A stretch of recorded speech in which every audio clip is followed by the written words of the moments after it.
Pourrait ne pas survivre à cette nouvelle étude. L'alcool, même lorsqu'il est consommé dans de faibles proportions, a des effets néfastes. On parle d'un petit verre de vin ou de bière chaque jour. Les auteurs de ce travail recommandent tout simplement de ne pas boire. Isabelle Saboureau, Léopold Audebert et Adèle Zouillache. Voilà une étude qui s'attaque à un savoir-vivre bien français. Déguster du bon vin, partager un verre entre amis est dangereux pour la santé dès les premières gorgées. Cette étude du Lancet, menée dans 195 pays pendant plus de 20 ans, affirme qu'il n'y a pas de dose inoffensive. Un verre de vin par jour pendant 1 an augmente de 0,5 le risque de maladie. Ce qui change avec cette étude, c'est son importance, sa puissance, le nombre d'études de chercheurs qu'elle a associées. Elle assassine un mythe, c'est le mythe du premier verre qui serait bénéfique ou qui pourrait protéger le cœur, etc.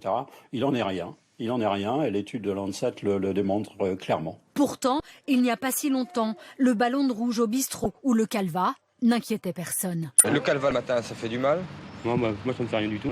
Ça, vous ne pouvez pas empêcher un travailleur manuel de prendre son petit café, son petit rhum. Et ça, ce n'est pas de l'alcoolisme. En 1984, dans une campagne de prévention, le ministère de la Santé affirmait même qu'en dessous de 2 verres, pas de risque. Je vous en remets une demi.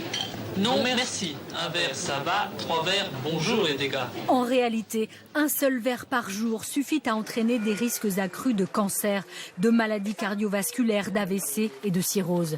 Une consommation quotidienne qui provoque même chaque année 100 000 décès dans le monde. Mais de là à remettre en cause une tradition bien ancrée, les consommateurs ne sont pas tous d'accord.